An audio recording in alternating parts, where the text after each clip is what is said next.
Microsoft ওয়ার্ডের একটা গুরুত্বপূর্ণ বিষয় হচ্ছে সেটা হচ্ছে রুলার। এখন অনেকেই কিন্তু জানে না রুলারটা কীভাবে ব্যবহার করতে হয়, অর্থাৎ রুলার ব্যবহার করে কীভাবে আপনি যে কোনো কাজ ইফিশিয়েন্টলিভাবে করতে পারবেন সেই বিষয়টা আমি আপনাদেরকে দেখাবো। সো সেটা দেখার জন্য ফার্স্ট অফ অল আমার এই মাইক্রোসফট ওয়ার্ড ফাইলে মাইক্রোসফট ডেস্কটপে আমার একটা ওয়ার্ড ফাইল ক্রিয়েট করি এবং এটার নাম দেবো রুলার,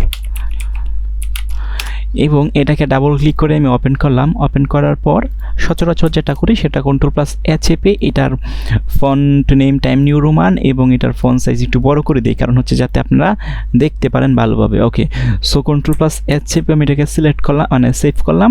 তো সেভ করার পর আমরা ব্যবহার করব কি রুলার। তো রুলার ব্যবহার করার জন্য এই যে এখানে ড্র একটা ট্যাব আছে, এখানে ক্লিক করতে হবে। সো এখানে ক্লিক করার পর এই যে এখানে দেখেন হচ্ছে রুলার আছে, এইখানে আপনি ক্লিক করতে হবে। ক্লিক করার পর এরকম একটা কি রুলার কিন্তু আপনার চলে আসবে। সো এটা কীভাবে ড্র্যাগ করে ধরে আপনি নিয়ে আসবেন এখানে। আচ্ছা, ধরেন এখন আপনি এটা কীভাবে করবেন।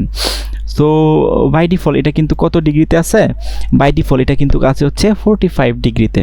সো এটাকে যদি আপনি মুভমেন্ট করাইতে পারেন তাহলে ধরেন ডিগ্রিটা আপনি চেঞ্জ করবেন। সো এই যে রুলার আছে, রুলারের উপরে মাউসের হুইল বারটা যদি আপনি ঘোরান তাহলে দেখবেন এই ডিগ্রিটাও কিন্তু চেঞ্জ হবে। ওকে, সো এটা কিন্তু এখন হচ্ছে 0 ডিগ্রিতে নিয়ে আসছি আমি।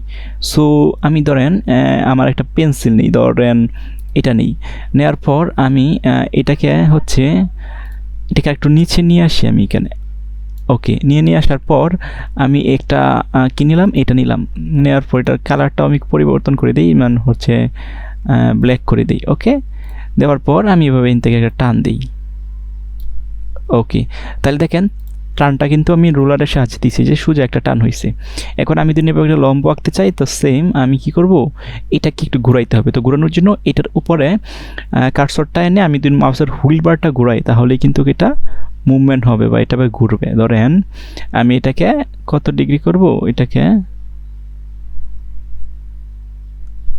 এরকম করি, ধরেন সোজাসুজি করি, 90 ডিগ্রি করি। ওকে, 90 ডিগ্রি করলাম এবং এইখান থেকে আমার একটা ড্র পেন্সিল সিলেক্ট করে আমি যদি এটার এভাবে ধরে এভাবে টান দিই তাহলে দেখবেন এটা কিন্তু ড্র হয়ে গেছে। ওকে, সো আমি যদি এটাকে নিয়ে আসি তাহলে দেখেন এই যে এটা কিন্তু ড্র হয়ে গেছে।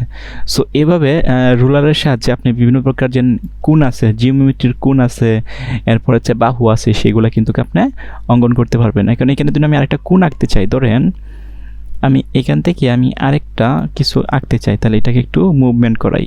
কত ডিগ্রি, ধরেন আমি হচ্ছে 45 ডিগ্রি একটা কোণ আঁকবো। সো এই যে আমি এখানে